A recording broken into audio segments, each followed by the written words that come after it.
Alors que le ministre des Outre-mer Victorin Lurel a quitté le territoire hier, la lutte contre la vie chère, elle continue. En effet, plusieurs syndicats emmenés par l'USWINC effectuaient un sitting ce matin devant le gouvernement afin d'interpeller Harold Martin.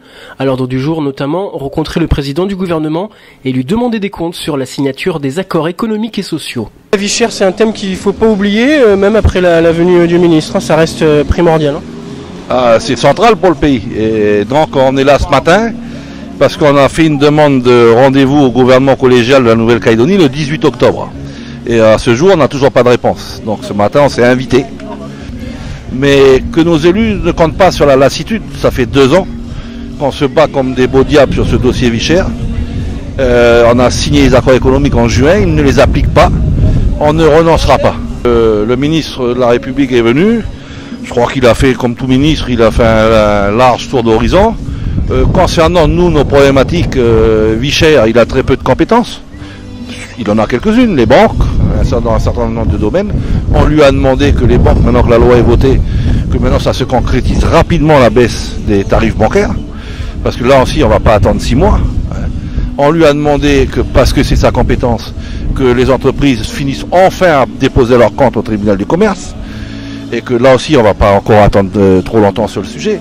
Donc, un tour d'horizon avec un ministre qui a peu de pouvoir en Nouvelle-Calédonie, mais qu'on a. Et ne jamais oublier concernant l'État, c'est qu'ils sont signataires de l'accord de Matignon et des accords de Nouméa. Et qu'à ce titre-là, même s'ils n'ont pas de compétences sur les sujets traités, ils doivent dire aux 2 autres partenaires leurs sentiments. Et surtout pas se taire. On a trouvé l'État ces derniers mois et années très silencieux. Et ce n'est pas une bonne chose pour le pays.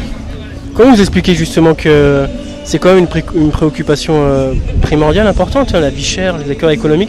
Pourquoi ça prend du temps à se décanter tout ça? Ça prend du temps parce qu'une grande partie des élus sont des gens des libéraux qui ont comme seule philosophie que l'économie elle se dirige toute seule, elle se régule toute seule.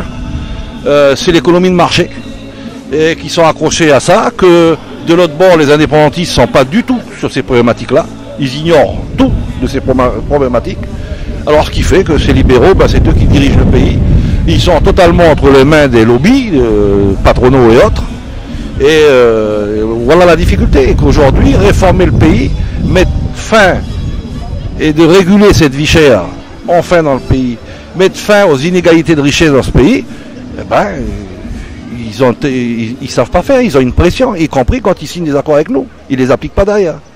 Donc c'est nous qui devons les bousculer. C'est à nous de leur laisser aucune marge de manœuvre. Et c'est ce que nous faisons. Maintenant, c'est plus le temps de la réflexion des études, c'est le temps de l'action, c'est le temps de la réforme. Et depuis juin 2012, ce gouvernement n'a toujours pas signé les accords économiques et il ne les applique pas. Donc on n'a plus de choix, on ne lâchera pas.